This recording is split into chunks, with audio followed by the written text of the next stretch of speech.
नमस्ते बच्चों, my self Jaiswal sir. हम पढ़ रहे हैं class 9 science chapter structure of the atom. Now we will solve some in text questions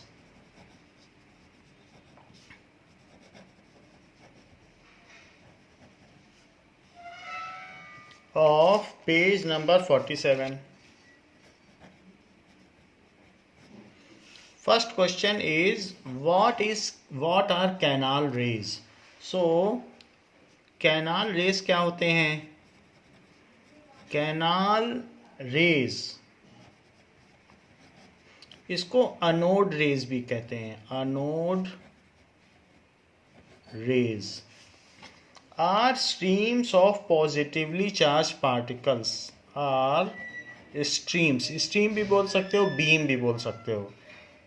streams of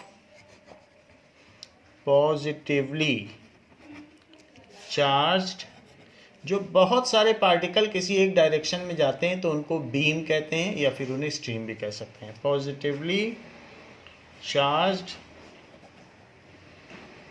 particles which move towards negative electrode, which moves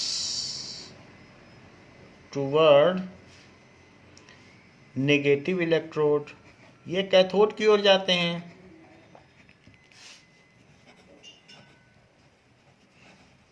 otherwise आप cathode भी कह सकते हो। Now in a discharge tube, in a discharge tube, so canal rays negative plate की ओर जाते हैं। when high voltage electricity is passed through it, इसमें बहुत ज़्यादा इलेक्ट्रिसिटी की ज़रूरत होती है। जो कैथोड डिस्चार्ज ट्यूब होती है, ये घर की इलेक्ट्रिसिटी 220 वोल्टेज हमारे घर में आती है। सेल जो होता है वो 1.5 वोल्ट का होता है, उसमें उतनी पावर नहीं है। घर में 220 वोल्ट है, उसमें ज़्यादा पावर है, पर फिर भी इतनी नहीं है कि कैथोड डिस्चार्ज ट्यूब में ग्रीन कलर की बीम क्रिएट कर सके। तो और भी ज़्यादा वोल्टेज चाहिए, जैसे 5000 वोल्ट, 10,000 वोल्ट, तब हम उससे जो जनरेट करेंगे तो उतना हाई वोल्टेज चाहिए। When high voltage electricity is passed through it, when high voltage electricity is passed through it,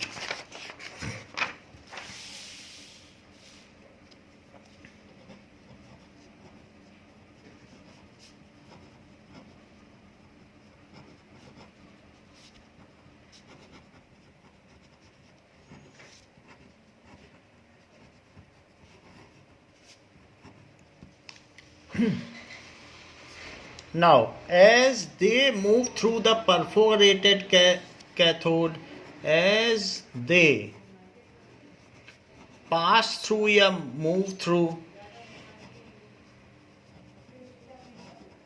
अब परफोरेटेड का मतलब छिद्रित, जिसमें छेद होते हों। Perforated cathode, so these are called canal rays. These are called canal rays, इसलिए इनको कैनाल रेज कहा जाता है। Next question is if an atom contains 1 electron and 1 proton, अगर किसी एटम में 1 इलेक्ट्रॉन एंड 1 प्रोटॉन हो, will it carry only any charge और नॉट, क्या उस पर कोई चार्ज होगा या नहीं होगा? So we know that electron and proton contains equal magnitude of charges which are opposite in nature. That electron and proton contains equal but opposite charges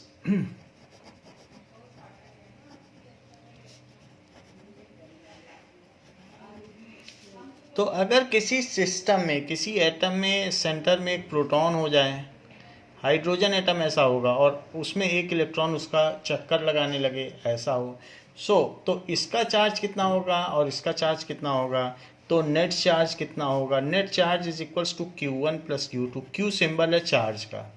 तो मान लीजिए प्रोटॉन का चार्ज कितना होगा, तो प्रोटॉन का चार्ज तो प्लस 1.6 इंटू 10⁻⁻19 कूलम होगा, और इलेक्ट्रॉन का चार्ज -1.6 इंटू 10⁻⁻19 कूलम होगा। तो इस पूरे एटम में नेट चार्ज क्या होगा, सो it is plus 1.6 into 10⁻⁻19 minus 1.6 into 10⁻⁻19, it is equals to 0 coulomb.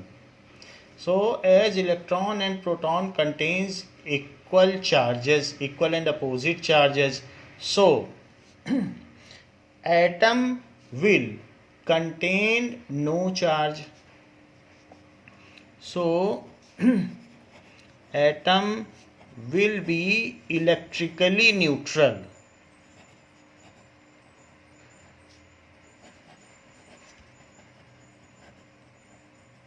and contain no charge, क्योंकि इक्वल एंड अपोजिट चार्ज एक दूसरे को कैंसिल आउट कर देते हैं, उनका अलजेब्राइक सम हो जाता है, इसलिए एटम इलेक्ट्रिकली न्यूट्रल होगा। Now these are the questions. Let us see some diagrams of the scientists who have contributed about discovery of electron, proton and neutron. This is J.J. Thomson, who has contributed in discovery of electron with the help of cathode ray discharge tube. इन्होंने पता लगाया the discovery of electron. He has discovered electron, J.J. Thomson. Next one is Goldstein. So Goldstein has discovered proton. इन्होंने proton के बारे में काफ़ी चीज़ें पता लगाई, तो आपकी बुक में गोल्डस्टीन दिया गया है, और कहीं कहीं रदरफोर्ड ने इसका प्रोटॉन का मास और चार्ज पता लगाया, तो कहीं कहीं रदरफोर्ड को भी इसका डिस्कवरर माना जाता है। So it is Ernest Rutherford, तो इनको भी डिस्कवरर माना जाता है।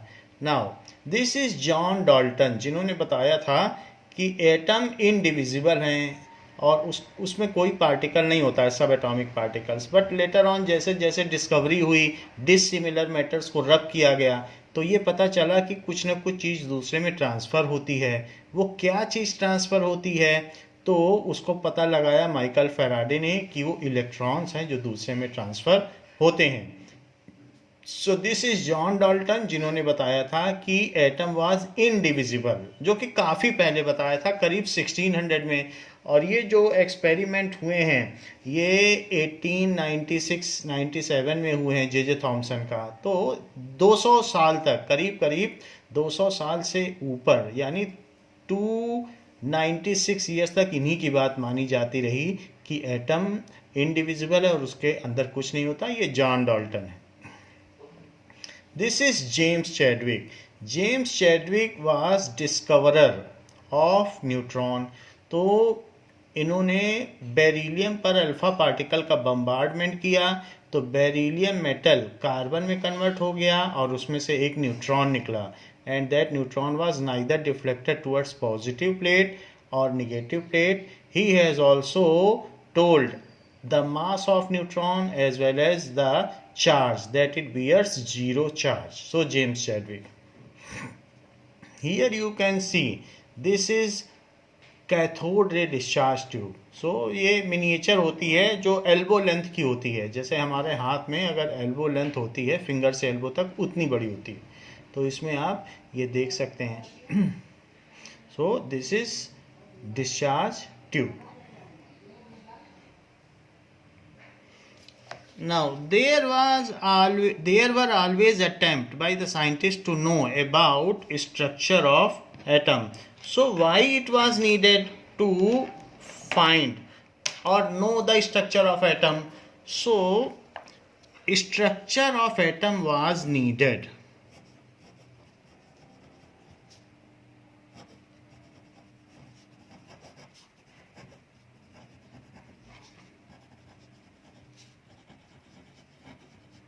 तो परमाणु की संरचना का पता लगाना जरूरी था। क्यों जरूरी था? As different kinds of elements are made of different atoms. Elements have different properties. जैसे कार्बन ब्लैक कलर का है तो वहीं पर आयरन का ग्रे कलर है, सिल्वर ग्रे है. So have different properties as elements are made of one kind of atom. जैसे आयरन है तो आयरन सब आयरन के एटम से बना होगा. made of one kind of atom. So different atom should have different structure. That's why their properties are varying. तो हम बाहर से देखते हैं तो आयरन अलग दिखता है, कॉपर अलग दिखता है, गोल्ड अलग दिखता है. तो उनके एटम में जरूर कोई खास बात होगी उसके स्ट्रक्चर में जिस वजह से ऐसा दिखता है. So an element are made of only one kind of atom. कोई भी एलिमेंट है as elements are made of only one kind of atom. So their structure should be different which is a determining factor of their properties. उनका structure अलग होना चाहिए जिस वजह से उनकी प्रॉपर्टीज बाहरी तौर पर अलग अलग हैं. सो their structure should be different. अलग अलग एटम का स्ट्रक्चर अलग अलग होना चाहिए, different. And on the basis of their structure the properties of elements can be determined. तो हम अगर स्ट्रक्चर जान जाएंगे तो हम ये बता सकते हैं कि उनके एलिमेंट्स की क्या प्रॉपर्टी है. So to correlate with the structure with properties of element the structure of atom was needed. To correlate structure of atom with properties of element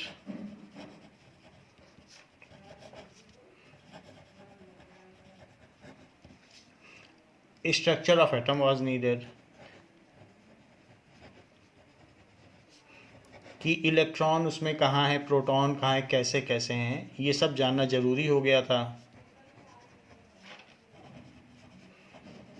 जैसे कि जब हम बीमार होते हैं व्हेन वी फॉल इल, सो हमारा एक ड्रॉप ब्लड लिया जाता है और उसका ब्लड का टेस्ट होता है और उसी टेस्ट से पता चल सकता है कि हमारे पूरे बॉडी में क्या बीमारी है. And on that basis, on that diagnosis we are treated. तो एक ब्लड की सेल से ये पता चल जाता है कि हमारे अंदर क्या इलनेस है. इन द सिमिलर मैनर अगर हमें स्ट्रक्चर पता चल जाए एटम का तो हम पूरे एलिमेंट, आयरन का बहुत बड़ा पीस हो, हम उसके प्रॉपर्टीज के बारे में बता सकते हैं. तो एटम ही डिटरमाइनिंग फैक्टर है, स्ट्रक्चर ऑफ एटम, जिसके बेसिस पर एलिमेंट की जो ग्रॉस प्रॉपर्टीज हैं वो डिटरमाइन होती हैं. सेकंड थिंग और भी थी, as atom consist of electron, proton and neutron. So how these सब atomic particle are arranged within atom it was also to be known. कि कैसे कैसे रहते हैं, क्या सारे इलेक्ट्रॉन प्रोटॉन में कोलैप्स नहीं कर जाते और वो आपस में क्या रिपेल तो नहीं करते, सारे प्रोटॉन या इलेक्ट्रॉन रिपेल तो नहीं करते. तो ऐसे बहुत सारे सवाल साइंटिस्ट के मन में आ रहे थे कि वहाँ न्यूट्रॉन का क्या काम है, वो तो न्यूट्रल है. तो ये सारे जो भी टर्म्स थे कि क्या चीज़ है एटम के अंदर और ये कैसे रहते हैं. So as electron, proton and neutrons were discovered, so it was needed to be known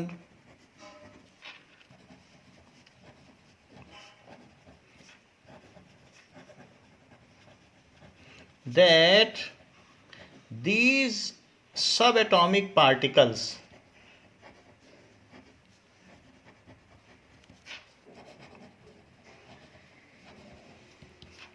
are in which manner arranged within the atom.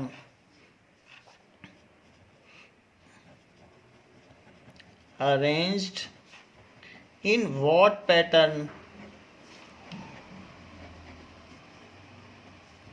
Inside atom, atom के अंदर वो कैसे रहते हैं ये जानना जरूरी हो गया था। तो इस वजह से स्ट्रक्चर ऑफ एटम जानना जरूरी था प्रॉपर्टीज़ का पता लगाने के लिए। और इससे और अगर हम स्ट्रक्चर ऑफ एटम पता कर पाएंगे तो हम डिफरेंट एलिमेंट्स को मिलाकर उनकी प्रॉपर्टीज़ मॉडिफाई भी कर पाएंगे, एलॉयज़ बना पाएंगे। उसके लिए भी तो और भी फैक्टर्स थे।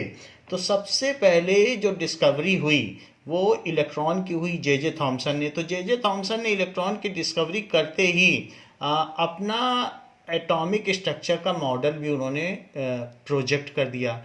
तो उन्होंने जैसे इलेक्ट्रॉन की डिस्कवरी की और साथ ही साथ उन्होंने अपना मॉडल पेश कर दिया।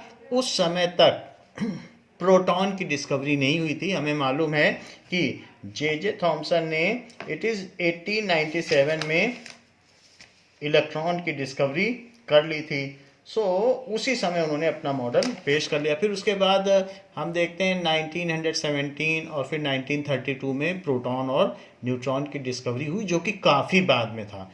सबसे पहला मॉडल हम देखते हैं, that is Thomson's model of atom.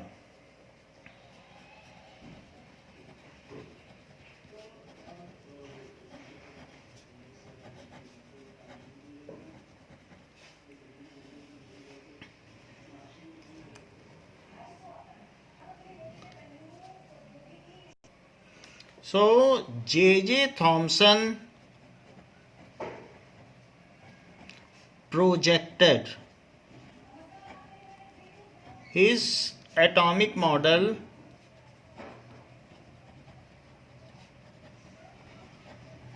in 1903। 1903 में इन्होंने अपना मॉडल पेश किया, जबकि 1897 में इन्होंने डिस्कवरी इलेक्ट्रॉन की कर ली थी। उसके 6 ईयर्स के बाद, after 6 years of the discovery of electron, he has projected atomic model, यानी उनका स्ट्रक्चर ऑफ एटम का जो मॉडल था वो 6 ईयर्स बाद आया। What he has proposed that according to Thomson's model of atom,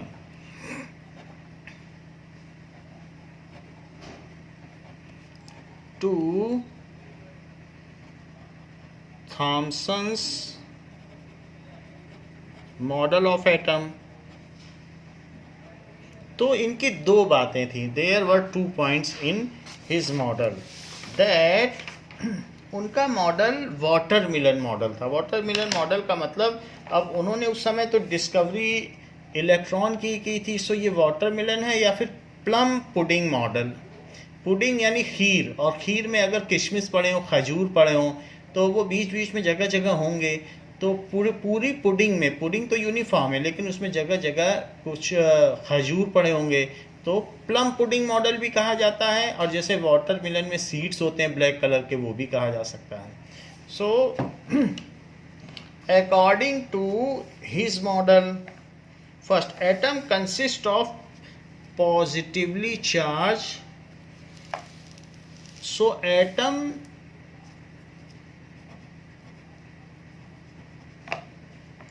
consist of a sphere, consist of a sphere which is positively charged.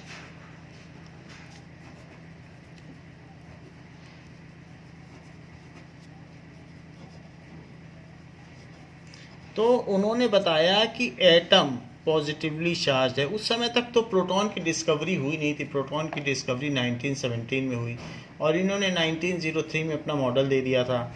तो इन्होंने बताया ये एटम है जो कि स्फेरिकल है और ये पॉजिटिवली चार्ज है, इन विच इलेक्ट्रॉन्स आर एम्बेडेड, उसमें इलेक्ट्रॉन जड़े हुए हैं।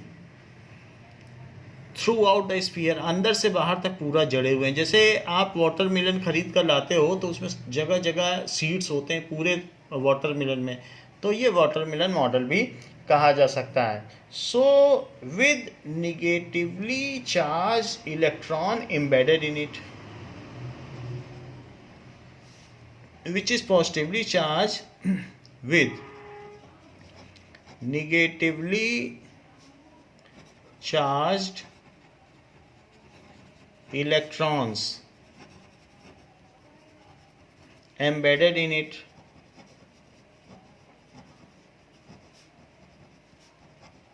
तो पहली बात तो इन्होंने बताई कि दिस इज इलेक्ट्रॉन्स, तो ये तो इलेक्ट्रॉन्स हैं और ये पॉजिटिव चार्ज स्फीयर है, एटम पॉजिटिव चार्ज स्फीयर है। So positive charge sphere.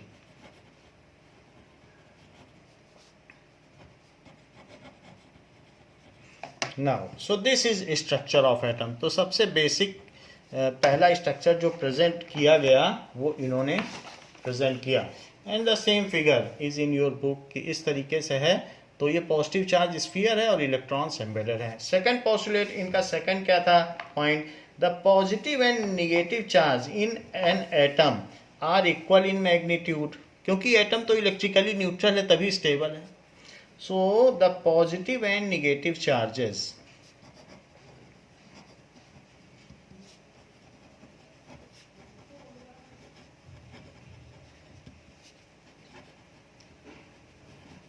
charges in an atom are equal in magnitude.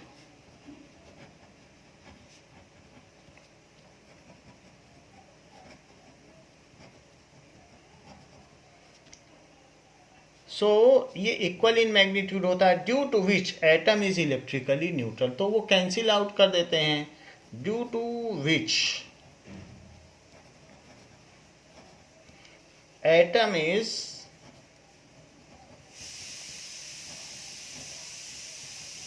electrically neutral, इस वजह से एटम इलेक्ट्रिकली न्यूट्रल है।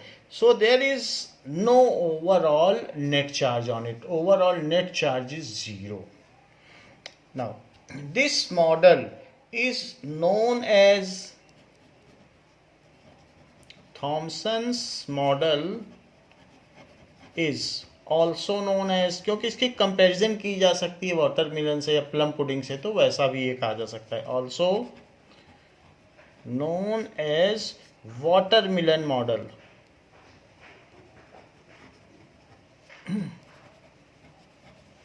और प्लम इन पुडिंग मॉडल, खीर में खजूर, plum in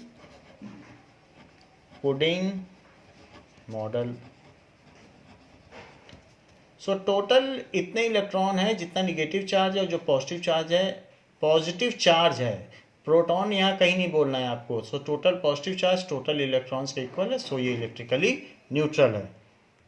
so his model is like this, तो इस तरीके से उनका मॉडल है जैसे कोई केक होता है उसमें बहुत सारे प्लम्स होते हैं। So it is plum in pudding model. Like this also you can say कि पॉजिटिवली चार्ज स्फीयर में how the electrons are embedded throughout so that they are at maximum separation and minimum repulsion। Electron दूर दूर रहेंगे तो उनमें repulsion कम होगा और ज़्यादा से ज़्यादा दूर रहेंगे मैक्सिमम सेपरेशन पर, तो मैक्सिमम सेपरेशन होगा तभी मिनिमम रिपल्शन होगा और तभी उनमें स्टेबिलिटी होगी। सो इस तरीके से ये अरेंज रहते हैं। Now this is like watermelon model, और ये आप देख सकते हैं कि how the electrons are embedded throughout atom. तो ये इस तरीके से थॉमसन्स मॉडल को वाटरमेलन मॉडल से कंपेयर किया गया है।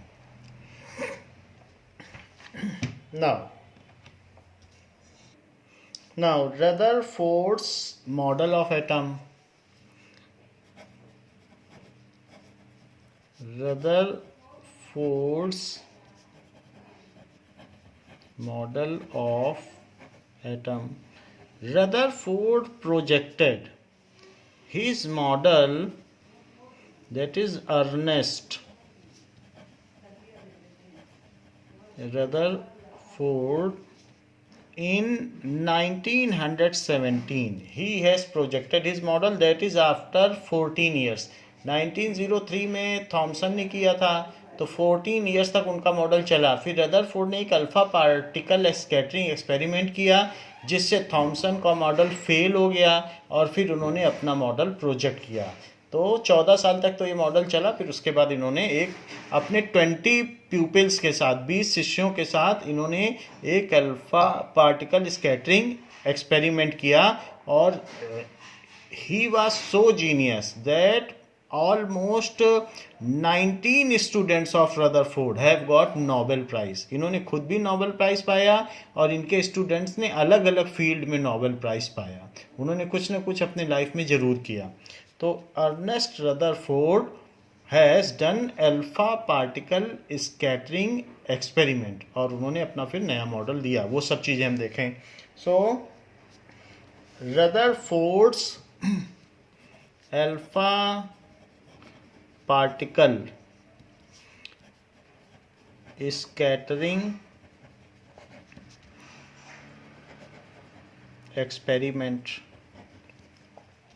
सो ये जो एक्सपेरिमेंट इन्होंने परफॉर्म किया, ये थॉमसन्स मॉडल को प्रूव करने के लिए किया था कि ये मॉडल है, तो इसी को प्रूव करने के लिए किया। लेकिन प्रूव करने की बजाय उनका मॉडल डिस्प्रूव हो गया, थॉमसन्स का model, and he has projected his own model. तो देखते हैं इन्होंने क्या किया।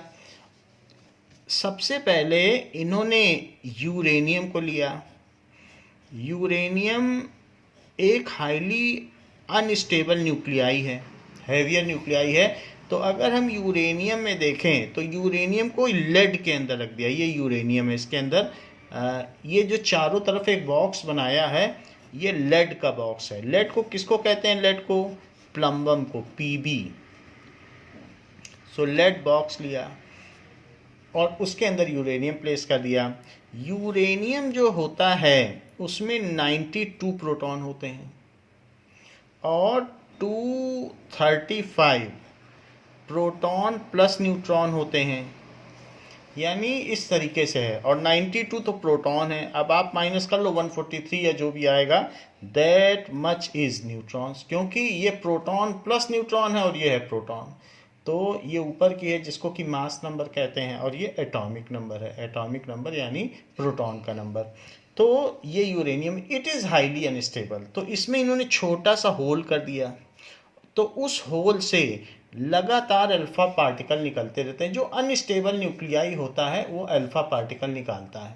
तो इसमें से हर 20 मिनट में एक एक अल्फा पार्टिकल निकलता रहता है। तो अगर इसमें रख दें और चारों ओर लेड बॉक्स इसलिए लगा दिया कि जो एक्सपेरिमेंटर है उसको नुकसान न पहुंचे। अदरवाइज अल्फा पार्टिकल में इतनी एनर्जी होती है and it is so fatal कि ये अगर हमारी बॉडी में चला जाए तो हम लोगों की डेथ हो सकती है। और ऐसे पार्टिकल्स जिसमें से निकलते हैं उसको रेडियो एक्टिव सब्सटेंस कहते हैं। So unstable heavier nuclei spontaneously emits alpha particles, intermittently रुक रुक कर करते रहते हैं। So such substance are called radioactive substance, जिसमें हार्मफुल रेडिएशंस निकलते हों। अल्फा पार्टिकल होते क्या हैं? तो हमने यूरेनियम देख लिया जो कि एक रेडियो एक्टिव सब्सटेंस है। Radio active substance, it spontaneously emits alpha particle. Alpha particles are nucleus of helium. ये होते हैं न्यूक्लियस ऑफ हीलियम। हीलियम का न्यूक्लियस क्या होता है? हीलियम के अंदर में 2 प्रोटॉन और 2 न्यूट्रॉन होते हैं, और हीलियम के बाहर में 2 इलेक्ट्रॉन होते हैं। बट अगर 2 इलेक्ट्रॉन हट जाएं, 2 इलेक्ट्रॉन निकाले जा सकते हैं। अगर उसमें बम्बार्ड कर लो इलेक्ट्रॉन चले जाएंगे। इलेक्ट्रॉन तो कभी भी निकाला जा सकता है। तो ऐसे केस में वो अगर दोनों इलेक्ट्रॉन मैंने हटा दिए, यहाँ का भी इलेक्ट्रॉन था तो यहाँ से इलेक्ट्रॉन अब निकल गया, एक और इलेक्ट्रॉन था वहाँ से भी हमने निकाल लिया, तो अब ये दोनों इलेक्ट्रॉन हट गए। Now it is nucleus of atom. तो इस पर 2 पॉजिटिव चार्ज है। सो अल्फा पार्टिकल अगर कोई लिखना चाहे तो उसे He2+ भी लिख सकता है, क्योंकि 2 पॉजिटिव चार्ज है। ये देखिए इलेक्ट्रॉन तो हट गया, इलेक्ट्रॉन होता तो न्यूट्रल होता, इलेक्ट्रॉन के हटने से अब 2 पॉजिटिव चार्ज प्रोटॉन का बचा हुआ है।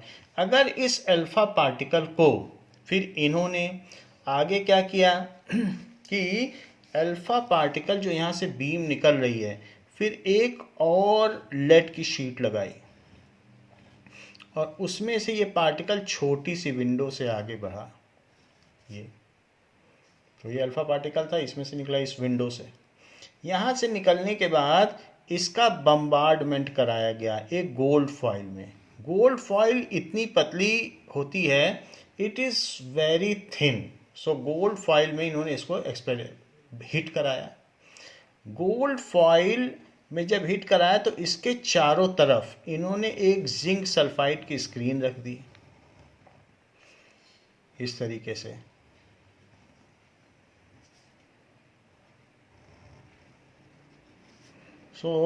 ये जिंक सल्फाइड की चारों तरफ स्क्रीन इन्होंने लगा दी।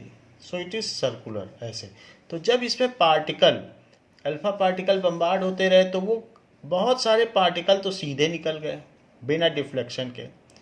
इन्होंने 20,000 पार्टिकल्स निकाले, यानी 3 दिन तक इनका एक्सपेरिमेंट चलता ही रहा। सारे जो इनके प्यूपिल्स थे, स्टूडेंट्स थे, वो ये देखते रहे कि कौन कौन सा पार्टिकल कहाँ जा रहा है। फिर यहाँ सिंटिलेशन, एक चमक पैदा हो रही थी।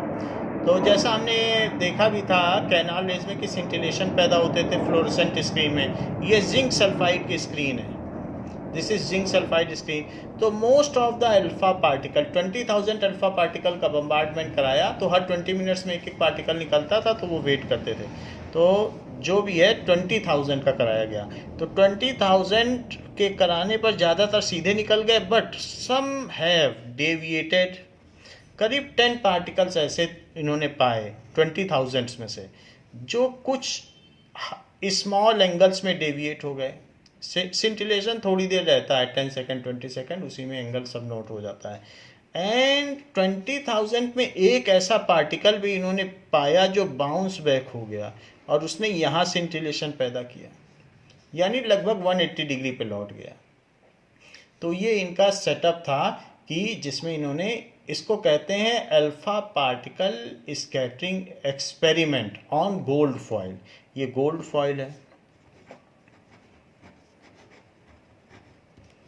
Now we will see this experiment by video and analyze it. Now let us see how thinner is the gold leaves. It is very thinner. That means 5 atom thick. इसमें सिर्फ अगर 5 लेयर देखी जाए, इतना थिन हो सकता है कि ये नैनोमीटर तक थिन है। 10⁻⁹ मीटर तक इसकी थिकनेस होती है। It is so thin. इसीलिए रदरफोर्ड ने गोल्ड फॉइल को सेलेक्ट किया। Let us see how the gold foil looks like. Careful with this stuff, it is so fragile. Make sure you don't sneeze. Make sure you don't have a fan on, as I did, and it just blew everywhere. Now this is the gold foil. It is very thin. Gold leaf. It's super delicate. So if we just put this down here. So it is so thin. Okay. And you just get another brush, a dry one, and just kind of like pat it down. Very delicately it is to be handled. So you have seen how this gold foil looks like. This PVA. Like again you can see. Now this does lay down a pretty thin layer, so I think I've got to be pretty quick with this. Let's get another gold leaf. जैसे चांदी का work होता है, काजू की बर्फी में पड़ता है, वैसे ही ये गोल्ड फॉइल है। सिल्वर फॉइल, गोल्ड फॉइल अलग अलग है। It is very thin. Interesting to see if this does actually pick up like the tiny lines and stuff. It should do, because this is just so delicate. Now let us see the experimental setup of alpha particle scattering experiment and what was the observation of Ernest Rutherford. Part 1.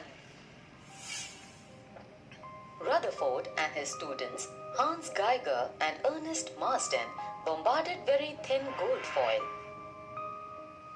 nearly 1,000 atoms thick. So it is telling that 1,000 atom thick. Helium raised positively charged. So it is coming alpha particle, after that lead. Here you can see that it is a box made of lead and inside it uranium is kept. Uranium में से alpha particle radiations निकलते हैं, जिनको हमने एक दूसरी lead plate से पास किया। लेड प्लेट में एक होल बना दिया है। सो इसने, इस होल ने इसे और भी फाइनली कॉलीमेट कर दिया है। बहुत फाइन हो गए इससे निकलने के बाद। आप यहाँ देखो, यहाँ देखो, तो जो एक्स्ट्रा थे, स्कैटर हो रहे थे, उसको इसने एब्जॉर्व कर लिया। Lead is good absorber of alpha particle, so it saves us from harmful radiations and it also collimates it. फिर इसके बाद ये बहुत पतली सी ये दिस इज गोल्ड फॉइल, इससे इन्होंने पास कराया. And let us see what happens. So of radon. most of the particle passed without deflection. 20,000 particle पास कराए. Few deflected at small angles. Rutherford's famous alpha particle scattering experiment. Now see the A setup stream of it. high energy alpha particles from a radioactive source was directed at a thin foil,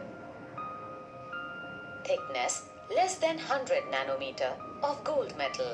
So 100 nanometer की ली गई, 100 into 10 to the power minus 9 meter. And this was the scattering Had scene. a circular fluorescent zinc sulfide This screen is circular around screen, it. zinc sulfide का. This is gold foil. Whenever alpha particles struck the screen, a tiny flash of light was produced at that point. This is tiny. ये these are the scintillations. इसको tiny flash of light कहा गया. Let us see it again. The results of scattering experiment were quite unexpected. If Thomson's plum pudding model was to be accurate, with only Now. a few minor deflections, Now let us see the same experiment in another video to get a better understanding of setup. While performing experiments on radioactivity, Ernest Rutherford bombarded fast-moving alpha particles on a thin gold foil. He observed the reflection of the alpha particles with the help of a screen. Now, according to Thomson's atomic model, an atom consists of a positively charged sphere with electrons embedded in it. So, Rutherford expected that almost all the alpha particles will pass straight and only small deflections will be observed if there would be any. However, Rutherford got totally contrasting results. From his experiment, he made the following observations. First, most of the fast-moving alpha particles passed straight through the gold foil. Most of the particles straight, Some passed alpha straight. particles were deflected through the foil by small angle. Some particle deflected at a small angle. Some alpha particles were deflected by large angles. Some at large In rare angle. cases, an alpha particle got deflected by an angle of 180 degrees. Or Based on 2000. his observations, Rutherford derived the following conclusions from. So this is Rutherford's alpha particle experiment setup. So alpha particles scattering experiment setup.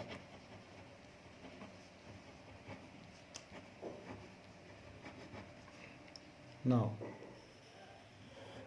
So it is schematic diagram जहाँ पर हमने दिखाया है ये भी lead की plate है, lead plate with a small hole and this is collimated beam यानी fine beam of alpha particle which is falling on gold foil जो कि 100 नैनोमीटर थिक है. 100 nanometer that is 100 into 10 to the power minus 9 meter. So what he has done.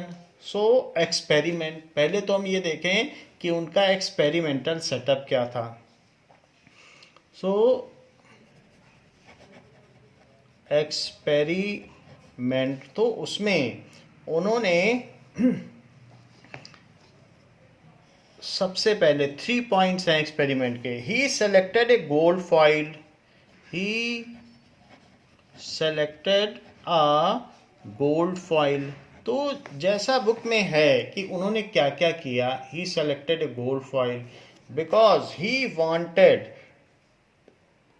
Thin layer as thin as possible. Foil as he wanted. Gold highly malleable है. A thin layer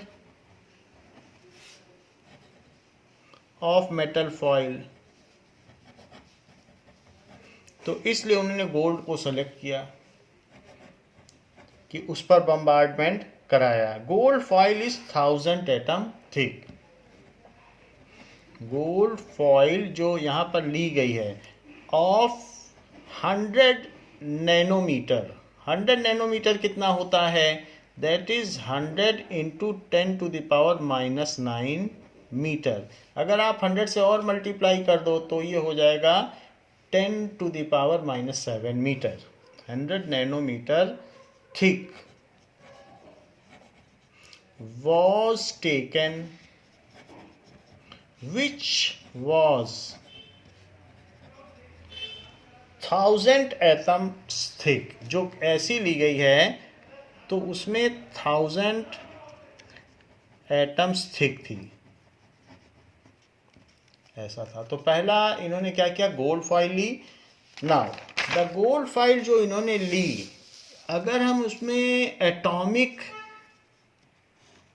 level पर देखें तो मान लीजिए gold foil है, तो अगर हम इसे बहुत माइक्रोस्कोपिक पे देखेंगे तो ये एटम जो भी हैं इसकी थिकनेस, तो ये होंगे, ये ऐसे एटम्स होंगे बहुत सारे। ये गोल्ड फॉइल ले लें आप, तो इसमें साइड बाय साइड 1000 एटम्स हैं, तो इसको कहा जाएगा 1000 atom thick.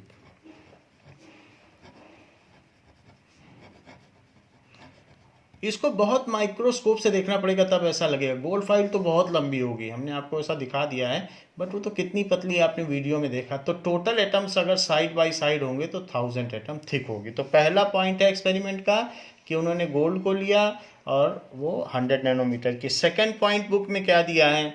So second point is given that alpha particles are doubly charge helium ions. Alpha particle होते क्या हैं? आर उसमें 2 पॉजिटिव चार्ज होते हैं, डबली चार्ज। अगर हीलियम एटम में से दोनों इलेक्ट्रॉन निकाल दिए जाएं तो उसके अंदर 2 प्रोटॉन बचते हैं, तो उस पर 2 पॉजिटिव चार्ज होता है। Doubly charge helium ion, that is He2+, doubly charge helium ion. Since they have, और उनका टोटल मास कितना होता है अल्फा पार्टिकल का? तो आप जानते हैं कि इसके अंदर 2 प्रोटॉन होंगे और 2 न्यूट्रॉन होंगे। तो प्रोटॉन और न्यूट्रॉन का तो मास एक जैसा होता है, ये 1.66 होता है इंटू 10⁻⁻27 kg, और ये 1.667 होता है, तो लगभग एक जैसा। तो एक प्रोटॉन का मास 1 U कहा जाता है, 1 यूनिफाइड मास, जैसा हमने मोल्स कॉन्सेप्ट में देखा। तो 2 प्रोटॉन का मास 2 U, तो 2 प्रोटॉन और 2 न्यूट्रॉन, क्योंकि प्रोटॉन पर जब एक इलेक्ट्रॉन बैठ जाता है तो न्यूट्रॉन बन जाता है। सो न्यूट्रॉन का मास भी 1 U के अप्रॉक्सीमेट हुआ। तो चूंकि इसमें 4 सदस्य हैं, इन्हीं की वजह से तो मास है। इलेक्ट्रॉन तो बहुत हल्का होता है, जैसे एक कमरे में 4 लोग हों तो उनका मास 4 U होगा, 4 into mass of 1 person. Electron तो बहुत हल्के होते हैं, वो प्रोटॉन से 1840 टाइम्स लाइटर होते हैं। सो टोटल जो मैसिव मेंबर्स हैं वो प्रोटॉन और न्यूट्रॉन ही हैं। तो alpha particles are doubly charge helium atoms and they have mass of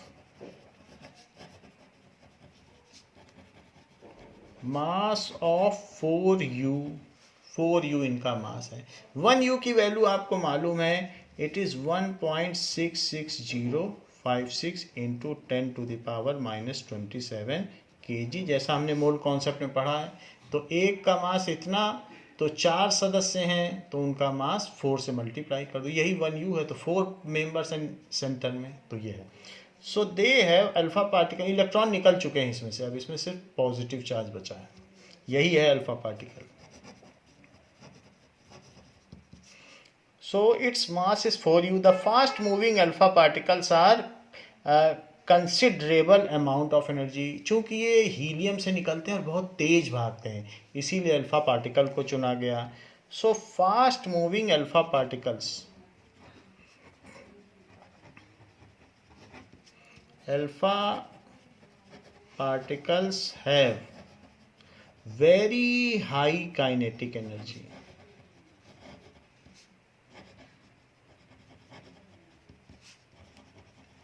सो इनमें बहुत एनर्जी थी, इसीलिए इनका बम्बार्डमेंट किया गया। पहला तो एक थिन फॉइल लेनी थी तो गोल्ड फॉइल ली, और दूसरा अल्फा पार्टिकल चुना। तो क्यों चुना? बिकॉज उसमें बहुत सारी एनर्जी थी। तो बम्बार्डमेंट अच्छे से हो पाएगा। बहुत तेज़ी से कोई चीज़ फेंकी जाए तो वॉल पे बड़ा तेज इम्पैक्ट होगा, तो इसी तरीके से अल्फा पार्टिकल को इसको इम्पैक्ट कराया जाएगा तो न्यूक्लियस तक जाकर इम्पैक्ट करेगा। थर्ड पॉइंट क्या इन्होंने सेटअप में लिया, इट वॉज एक्सपेक्टेड। तो तीसरी चीज़ इन्होंने सोची कि कुछ डिफ्लेक्शन नहीं होगा, सब सीधे निकल जाएंगे। जैसे कि अगर आप किसी वाटरमेलन में गोली मारिए रिवॉल्वर से, तो वाटरमेलन में तो पूरे में मास इवनली स्प्रेड है, तो अगर फास्ट मूविंग गोली जाएगी तो तरबूज को छेदते हुए सीधी निकल जाएगी। तो इन्होंने ये पढ़ा था थॉमसन्स के मॉडल में कि जो total mass is evenly spread, क्योंकि सारा मास तो पॉजिटिव चार्ज स्फीयर में ही होगा, इलेक्ट्रॉन का तो बहुत थोड़ा मास होता है। तो इन्होंने सोचा था कि ऐसे ही एटम होगा, उसमें टोटल पूरे एटम में एक जैसा ही मास होगा, तो अगर हम उस पर बम्बार्डमेंट करेंगे तो कुछ खास नहीं होगा और वो सीधा निकल जाएगा। क्योंकि थॉमसन ने न्यूक्लियस का तो कोई कॉन्सेप्ट दिया नहीं था, उन्होंने कहा था पूरा जो मास है वो यूनिफॉर्मली स्प्रेड है, तो यही इन्होंने भी सोचा कि सीधा ही निकल जाएगा। So it was expected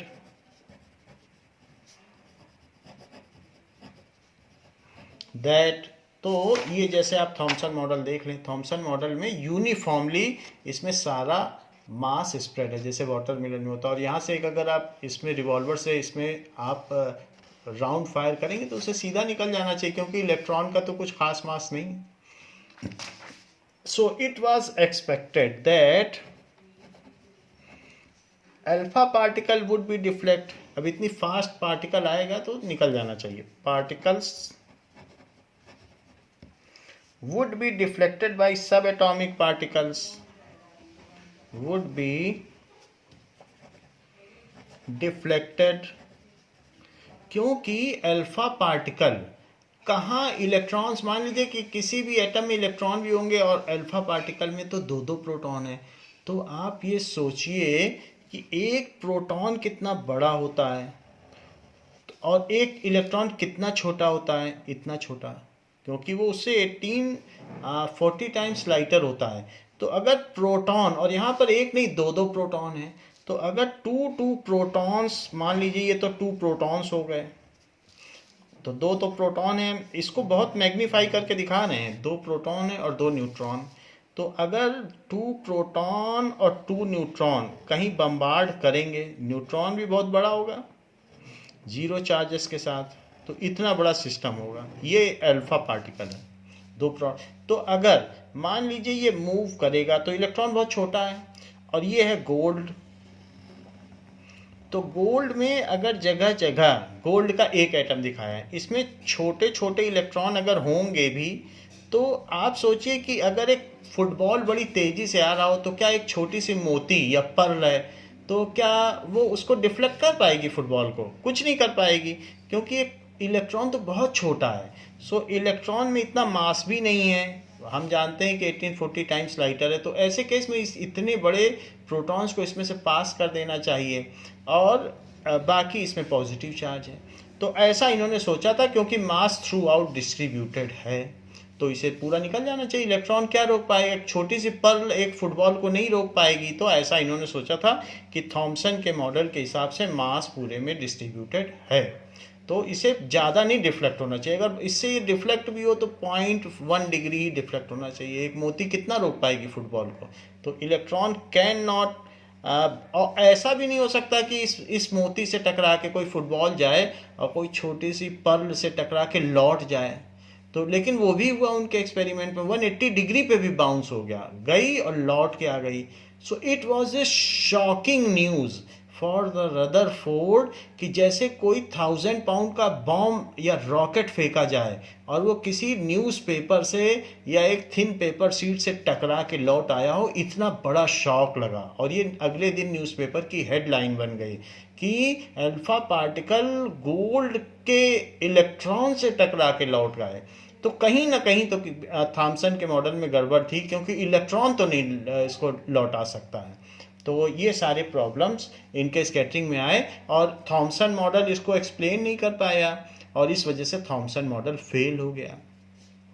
that alpha particles would be deflected by सब एटॉमिक पार्टिकल्स बाय सब atomic particles and alpha particle by very small angle. अगर डिफ्लेक्ट भी होंगे तो कितना होगा 0.1 degree by very small angles as per Thomson's model the total mass is uniformly spread throughout the atom, जैसे watermelon में होता है, as total mass is uniformly spread throughout atom.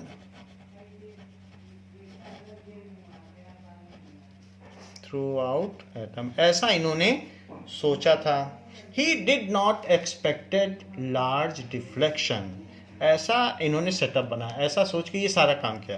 He did not expected large deflection, ऐसा उन्होंने expect नहीं किया था. तो ये तो एक्सपेरिमेंटल सेटअप हो गया, जो 3 पॉइंट्स आपके बुक में दिए गए हैं कि उन्होंने एक्सपेक्ट नहीं किया था कि लार्ज डिफ्लेक्शन. सो अब उन्होंने अपने एक्सपेरिमेंट का तो ये तो सेटअप था, इसमें उन्होंने क्या ऑब्जर्व किया, तो जो ऑब्जर्व किया उसके 3 पॉइंट्स, फिर उस ऑब्जर्वेशन से उन्होंने क्या कंक्लूड किया, क्या निष्कर्ष निकाला, उसके 3 पॉइंट्स, और फिर उस पर उन्होंने अपना एक एटॉमिक मॉडल बनाया, उसके 3 पॉइंट्स. तो वो सभी अलग अलग इंडिपेंडेंटली 5 मार्क्स के हैं. एक्सपेरिमेंटल सेटअप भी जो मैंने ये 3 पॉइंट्स आपको बताए हैं ये भी 5 मार्क्स का है. अब इसके बाद ऑब्जर्वेशन बताया जाएगा कि उन्होंने अपने एक्सपेरिमेंट में क्या देखा, जैसा अभी हमने वीडियो में भी देखा, उससे उन्होंने कंक्लूड क्या किया वो हम देखेंगे, फिर उनका एटॉमिक मॉडल देखेंगे. तो बच्चों इस क्लास के लिए इतना ही. नेक्स्ट क्लास में हम इसके आगे रदरफोर्ड के एक्सपेरिमेंटल ऑब्जर्वेशंस पर चर्चा करेंगे. थैंक यू बच्चों.